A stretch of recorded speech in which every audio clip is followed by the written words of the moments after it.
സഹൃദയരായ നാട്ടുകാരെ, സഹോദരി സഹോദരങ്ങളെ, പുതിയൊരു വീഡിയോയിലേക്ക് വീണ്ടും സ്വാഗതം.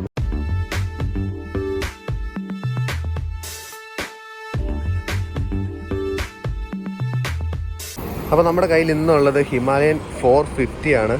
ഞാനിപ്പോൾ ഉള്ളത് റോയൽ എൻഫീൽഡ് വെളിയത്ത് മോട്ടോഴ്സിലാണ്, മൂവാറ്റുപുഴയിലാണ്. എന്താ പറയുന്നത്, ഒരു മാസീവ് ഫീൽ ഓഫ് ബൈക്ക് എന്ന് വേണമെങ്കിൽ ഞാൻ പറയാം. എനിക്കാണെങ്കിൽ എന്താ പറയുക, ഒരു രോമാഞ്ചം കണ്ടിട്ട് രോമാഞ്ചം വരുന്നൊരു ഫീലുണ്ട് കേട്ടോ വണ്ടി. കാരണം അത്രയും എഫിഷ്യൻ്റ് ആയിട്ടുള്ളൊരു വണ്ടി തന്നെയാണ്. നമുക്ക് ഓരോ പോർഷനായിട്ട് പതുക്കെ പോയി നോക്കാം. ഫസ്റ്റ് തന്നെ ഇതിൻ്റെ ഏറ്റവും വലിയ മെയിൻ ആയിട്ടുള്ള സാധനം തന്നെയാണ് ഇതിൻ്റെ ഡിസ്പ്ലേ എന്ന് പറയുന്നത്. എന്നാ മോനെ ഇത് എങ്ങനെയാണ് ഉമ്മാർ ഇങ്ങനത്തെ ഒരു ഡിസ്പ്ലേ? ഞാൻ ഭയങ്കരമായിട്ട് വണ്ടറായി പോയിട്ടുണ്ട് കേട്ടോ. കാരണം ഇത്രയും എന്താ പറയുക, ഒരു എഫിഷ്യൻ്റ് ആയിട്ട് ഇവന്മാർ ഇങ്ങനെ ഒരു സാധനം ബിൽഡ് ചെയ്തതിന് ഇവന്മാരെ സമ്മതിച്ചു കൊടുക്കണം തന്നെ. ഇൻ്റഗ്രേറ്റഡ് LED ലൈറ്റ്, ഞാൻ ആകെ ഇൻ്റഗ്രേറ്റഡ് LED ലൈറ്റ് കണ്ടിട്ടുള്ളത് S1000 BMW S1000 മാത്രമാണ്. എങ്ങനെയുണ്ട് വണ്ടി? ഓവറോൾ വണ്ടിയുടെ വ്യൂ എങ്ങനെയുണ്ട്? കിടിലനല്ലേ? ഇരിക്കാൻ പറ്റില്ല. ഇത് തന്നെയാണ് ഇതിൻ്റെ ഏറ്റവും വലിയ പ്രത്യേകത എന്ന് പറയുന്നത്. ദ 450, ദ ഷെർപ്പ 450 എഞ്ചിൻ വെച്ച റോയൽ എൻഫീൽഡ് ഹിമാലയാണ് നമ്മുടെ ഫ്രണ്ടിൽ ഇരിക്കുന്നത്. എനിക്ക് കണ്ടിട്ടുണ്ടല്ലോ കടിച്ച് തിന്നാനുള്ളൊരു ഫീലായി സാധനം. കാരണം അത്രയും ഒരു മാസീവ് ലുക്കാണ്. അതുപോലെ തന്നെ എഞ്ചിൻ്റെ സൈഡ് പറഞ്ഞില്ല, ഇതിൻ്റെ പുതിയ പേരെന്ന് പറയുന്നത് ഷെർപ്പ 450 എന്നാണ്. ഷെർപ്പ 450 എന്ന് പറഞ്ഞാൽ 40 bhp പവർ പ്രൊഡ്യൂസ് ചെയ്യുന്ന സാധനമാണ്. നമ്മുടെ ഓൾഡ് ഹിമാലയ എന്ന് പറഞ്ഞാൽ 24 bhp ആയിരുന്നു. ഇത് വന്നിട്ട് 40 bhp പവർ പ്രൊഡ്യൂസ് ചെയ്യും. എന്ന് പറഞ്ഞാൽ എന്താണ്, KTM പോലെ തെറിച്ച് നിൽക്കുന്ന വണ്ടി തന്നെയാണ് പുതിയ ഹിമാലയൻ, റോയൽ എൻഫീൽഡ് ഹിമാലയൻ. ഉറപ്പായിട്ടും മാർക്കറ്റിൽ പുതിയൊരു തരംഗം സൃഷ്ടിക്കുന്ന കാര്യത്തിൽ 110% ഉറപ്പാണ്. കാരണം ഇതിൻ്റെ ബൾക്ക് ബുക്കിംഗ് ഇപ്പോൾ ഓൾറെഡി വന്ന് തുടങ്ങിയിട്ടുണ്ട്. ഞാൻ ബുക്ക് ചെയ്യേണ്ട ഡീറ്റെയിൽസും കാര്യങ്ങളൊക്കെ ഈ വീഡിയോയുടെ അടിയിൽ ഇടുന്നതായിരിക്കും. ഡയറക്റ്റ് കോൺടാക്ട് ചെയ്യാം, സെയിൽസിനെ വിളിക്കാം, ഡയറക്റ്റ് ബുക്ക് ചെയ്യാം. ഒരിക്കലും എന്താ പറയുക, നിങ്ങൾ കൊടുക്കുന്ന പൈസയ്ക്കുള്ള വണ്ടി ഇതുണ്ട് എന്ന കാര്യത്തിൽ 110% ഉറപ്പ് തന്നെയാണ്. ഫസ്റ്റ് ഇതിൻ്റെ ഫ്രണ്ട് പോർഷനിൽ നിന്ന് തന്നെ തുടങ്ങാം. ഫ്രണ്ട് പോർഷനിൽ വന്നിരിക്കുന്നത് അപ്സൈഡ് ഡൗൺ ഫോർക്കാണ്. നിങ്ങൾക്ക് ഇവിടെ കണ്ടു കഴിഞ്ഞാൽ അറിയാം, അപ്സൈഡ് ഡൗൺ ആണ് ഫോർക്ക് വന്നിരിക്കുന്നത്. എഫിഷ്യൻ്റ് ആവാൻ വേണ്ടിയിട്ടായിരിക്കാം may be upside down fork കൊടുത്തിരിക്കുന്നത്. അതും വളരെ ബ്യൂട്ടിഫുൾ ആയിട്ട് ഒരു ഗാർഡ് വെച്ചിട്ട് കവറിങ് കൊടുത്തിട്ടുണ്ട്. ഇതെനിക്ക് ഭയങ്കരമായിട്ട് ഇഷ്ടപ്പെട്ടു കേട്ടോ. ഷോവയുടെ ഷോക്കാണ് കേട്ടോ, ഒരു രക്ഷയില്ല. ഷോവയുടെ ഷോക്ക് അതിമനോഹരമാണെന്നാണ് ഞാൻ ഇതുവരെ കേട്ടിട്ടുള്ളത്. എന്നാലും റൈഡിങ് കംഫോർട്ട്, വണ്ടി എന്നാലും ടെസ്റ്റ് ഡ്രൈവിന് വരുമ്പോൾ നമുക്ക് എന്നാലും ഓടിച്ച് നോക്കിയിട്ട് നമുക്ക് പറയാം ഷോവയുടെ ഷോക്ക് എങ്ങനെയുണ്ടെന്ന്. അതുപോലെ തന്നെയാണ് സീറ്റ് ഹൈറ്റ് നിങ്ങൾക്ക് ഇവിടെ നോക്കിക്കഴിഞ്ഞാൽ അറിയാം. സീറ്റ് നമുക്ക് കുറച്ചും കൂടെ വൈഡർ ആയിട്ടുള്ള സീറ്റ് തന്നെയാണ് വന്നിരിക്കുന്നത്. അതുകൊണ്ട് തന്നെ കുഷീൻ എഫക്റ്റ്, നല്ലൊരു പ്രീമിയം ക്വാളിറ്റി എഫക്റ്റ് തന്നെയാണ് ഇതിൻ്റെ അകത്തുള്ളത്. അതുകൊണ്ട് തന്നെ ഇരിക്കുമ്പോഴും നമുക്ക് ആ ഒരു ബ്യൂട്ടി തന്നെ കിട്ടും, അല്ലെങ്കിൽ അത്രയും കംഫോർട്ട് നമുക്ക് കിട്ടും. മോണോ ഷോക്കാണ് വരുന്നത്. മോണോ ഷോക്ക് വരുന്നതുകൊണ്ട് തന്നെ കുറച്ചും കൂടെയും കേപ്പബിൾ ആവാം ഒരു പക്ഷേ. അതുപോലെ തന്നെയാണ് നമ്മുടെ അതിൻ്റെ റിമ്മും അലോയ് എന്ന് പറയുന്നത് it's wonderful aluminium alloy, golden plated alloy. ഒരു രക്ഷയില്ല കേട്ടോ. അപ്പോൾ തന്നെയാണ് ഇതിൻ്റെ വീൽ സൈസ് എന്ന് പറയുന്നത്. സിയറ്റിൻ്റെ ടയർ തന്നെയാണ് വന്നിരിക്കുന്നത്. 90/90 തന്നെയാണ് ഇതിൻ്റെ ഫ്രണ്ട് ടയർ വന്നിരിക്കുന്നത്. പഴയതുപോലെ തന്നെയാണ്, പക്ഷേ ഇതിപ്പോൾ ട്യൂബാണ് വന്നിരിക്കുന്നത്, ട്യൂബ്ലെസ് അല്ല. ഭാവിയിൽ ട്യൂബ്ലെസ് വരാനുള്ള ചാൻസ് വളരെ കൂടുതലാണ്. ബാക്കിലുള്ള ടയർ എന്ന് പറയുന്നത് 140/18 ആണ്. അതും ട്യൂബ് ടയർ തന്നെയാണ്. സിയറ്റിൻ്റെ ടയർ തന്നെയാണ് നിലവിൽ ഇപ്പോൾ വന്നിരിക്കുന്നതും. പഴയ ഹിമാലയനും സിയറ്റിൻ്റെ ടയർ തന്നെയായിരുന്നു. അപ്പോൾ ഈ തവണ സിയറ്റിൻ്റെ ടയർ തന്നെയാണ് രണ്ടിലും വന്നിരിക്കുന്നതും. എന്താ പറയണേ, നമ്മൾ സാധാരണ കണ്ടുവരുന്ന ടെയിൽ പോലെ തന്നെയാണ് ഇതിൻ്റെ ടെയിലും ഇരിക്കുന്നത്. കുറച്ചും കൂടെ വൈഡഡ് ആയിട്ട് വെച്ചിട്ടുണ്ട്. അതുപോലെ തന്നെ ഡിസ്കിൻ്റെ സൈസ്, ലാർജർ സൈസിൽ ഡിസ്കിൻ്റെ സൈസ് വന്നിട്ടുണ്ട്. പിന്നെ ചെയിൻ കുറച്ചും കൂടെ എന്താ പറയുക, ചെറുതാക്കിയിട്ടുണ്ട് അവന്മാർ. നിങ്ങൾക്ക് ഇവിടെ നോക്കിക്കഴിഞ്ഞാൽ കാണാൻ പറ്റുമോ എന്ന് എനിക്കറിയത്തില്ല. ചെയിൻ്റെ പോർഷൻ എന്ന് പറയുന്നത് കുറച്ചും കൂടെ എന്തായിട്ടുണ്ട്, സ്മോളർ സൈസ് ആക്കിയിട്ടുണ്ട്. നമ്മുടെ ഇപ്പോൾ ഇരിക്കുന്നത് ബ്ലാക്ക് കളർ എഡീഷനാണ്. ബ്ലാക്ക് കളർ എഡീഷൻ എന്ന് പറഞ്ഞത് ഇവിടെ ഒരു ഹിമാലയൻ്റെ ഒരു ലോഗോ ഉണ്ട്. പഴയ ഹിമാലയൻ വെച്ച് നോക്കുകയാണെങ്കിൽ നമ്മുടെ ഹെസ ഇപ്പോൾ ഇവിടെ ഇരിക്കുന്നുണ്ട്.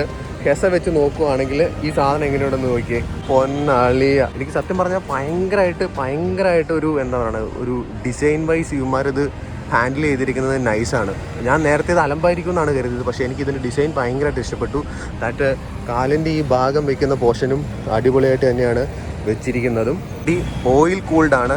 റോയൽ എൻഫീൽഡിൻ്റെ ആദ്യത്തെ ഓയിൽ കൂൾഡ് വണ്ടിയാണ് ഹിമാലയൻ 450 എന്ന് പറയുന്നത്. എങ്ങനെയുണ്ട് ഇതിൻ്റെ ബ്യൂട്ടി? രസമല്ലേ? എനിക്ക് ഒന്നും പറയാനില്ല. കാരണം അത്രയും എലിഗൻ്റാണ് ഈ വണ്ടി എന്ന് ഞാൻ പറയും. ഇതാണ് ഹസാർഡിൻ്റെ സ്വിച്ചാണ് ഇവിടെ വന്നിരിക്കുന്നത്. അതുപോലെ തന്നെയാണ് engine on, power on. Okay, അതുപോലെ തന്നെയാണ് മോഡ് സ്വിച്ച് ഉണ്ട് ഇവിടെ. റോയൽ എൻഫീൽഡിൻ്റെ ഹോം ബട്ടൺ, ഇവിടെയാണ് ഫുൾ കൺട്രോളും വരുന്നത്. ഏതാണ്ട് ഒരു ലക്ഷറി ബൈക്ക് എന്താ പറയുക, ഹാൻഡിൽ ചെയ്യുന്ന ഒരു ഫീല് തന്നെയാണ് ഇതിൻ്റെ അകത്ത്. പിന്നെ ചെറിയൊരു ജോയ്സ്റ്റിക്ക് വന്നിട്ടുണ്ടല്ലോ, കുറച്ച് നേരം മാറ്റി കളിക്കാം.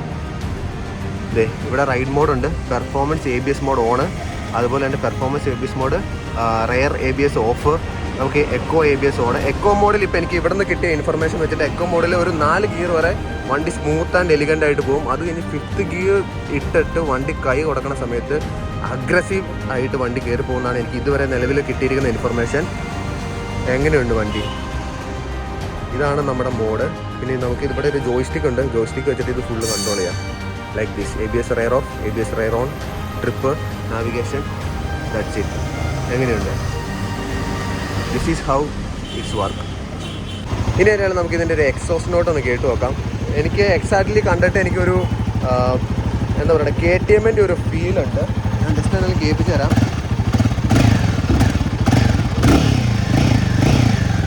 എനിക്കിതിൻ്റെ ഒരു KTM-ൻ്റെ ചെറിയൊരു ഫീൽ എനിക്ക് കിട്ടിയിട്ടുണ്ട്. ഇപ്പോൾ എനിക്ക് മാത്രമാണോ നിങ്ങൾക്ക് കിട്ടുന്നുണ്ടോ എന്ന് ചോദിച്ചു കഴിഞ്ഞാൽ എനിക്കറിയത്തില്ല. വണ്ടി നിന്നല്ലോ.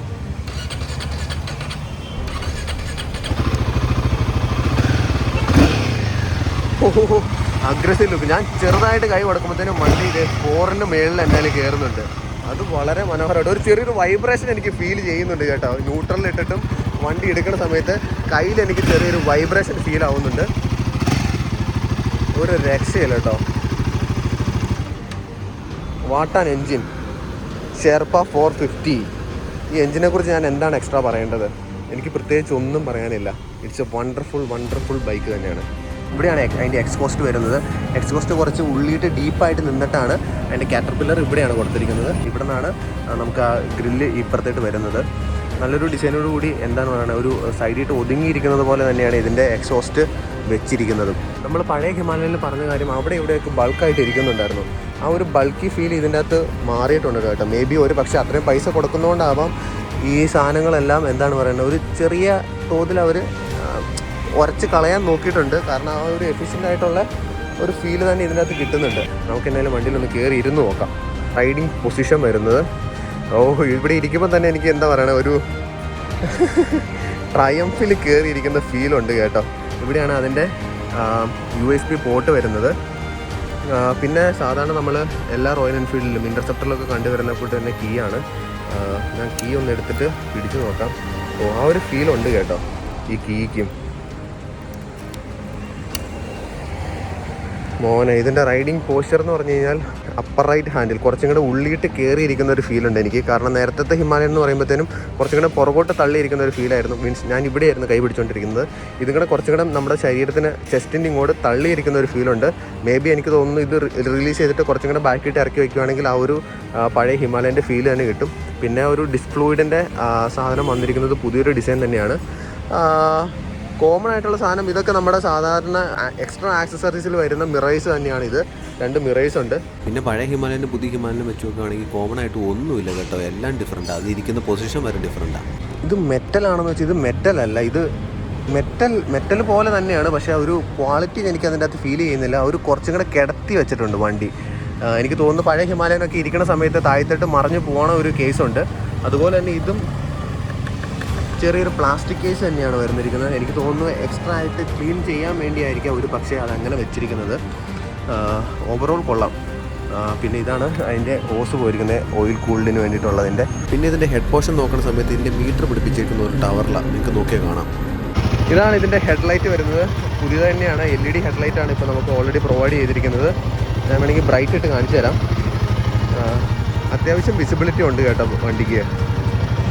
പിന്നെ അതിൻ്റെ ഒരു ഹെഡിങ് പൊസിഷൻ എന്ന് പറയുന്നത് കുറച്ചുകൂടെ പ്രോപ്പറായിട്ട് വെച്ചിട്ടുണ്ട്. പിന്നെ പഴയ ഹിമാലയനിൽ കണ്ടുവരുന്ന ഒരു കോൺസെപ്റ്റിൻ്റെ ഉള്ളിൽ വെള്ളം കയറുന്ന ഇഷ്യൂ കളയാൻ വേണ്ടിയിട്ടാണ് തോന്നുന്നു ഒരു ബൾജിങ് കൊടുത്തിട്ടുണ്ട്. അത് എന്തായാലും നന്നായി. ടാങ്കിൻ്റെ കാര്യത്തിൽ ഒരു രക്ഷയില്ല. എനിക്ക് വണ്ടി കണ്ടിട്ട് ഒരു മൂത്താപ്പ ഓഫ് എക്സ്പൾസ് ആയിട്ടാണ് തോന്നിയിരിക്കുന്നത്. മേ ബി ഉമ്മാരുടെ ബിസിനസ് സ്ട്രാറ്റജി ആയിരിക്കും. കാരണം എക്സ്പൾസ് യൂസ് ചെയ്യുന്ന ഒരാളിൽ എന്താണ് അടുത്ത ഒരു ഓപ്ഷൻ എന്ന് പറയുന്നത് അവൻ ഹിമാലയൻ ഒരു 110% റെക്കമെൻഡ് ആവും. കാരണം ഒരു എക്സ്പൾസ് ഓടിച്ച് നടക്കുന്നവന് വീണ്ടും ഒരു ഹെവി ബൈക്ക് എടുക്കണമെന്നുണ്ടെങ്കിൽ അവനെ ഉറപ്പായിട്ട് എന്താണ് റോയൽ എൻഫീൽഡ് ഹിമാലയനായിട്ട് പോകും. ആ ഒരു കാര്യമായിരിക്കും അവർ ഈ ഡിസൈനിൽ കൊണ്ട് ഉദ്ദേശിച്ചിരിക്കുന്നതെന്നാണ് എനിക്ക് തോന്നുന്നത്. കൊള്ളാം, വണ്ടി കൊള്ളാം എന്നായാലും. അപ്പം നമ്മുടെ വീഡിയോ ഇന്നത്രേ ഉള്ളൂ. ഇന്നത്തെ വീഡിയോ ഇഷ്ടപ്പെട്ടു ഞാൻ വിചാരിക്കുന്നു. ഇന്നത്തെ വീഡിയോ ഇഷ്ടപ്പെട്ട് കഴിഞ്ഞാൽ ലൈക്ക് ചെയ്യുക, സബ്സ്ക്രൈബ് ചെയ്യുക, ഷെയർ ചെയ്യുക. ഇനി പുതിയ വീഡിയോ ആയിട്ട് കാണുന്നത് വരെ ക്യാമറമാൻ ഇറ്റ്സ് ഓൾ അബൌട്ട് മലൂരിനോടൊപ്പം Sherpa 450. Stay tune for another video.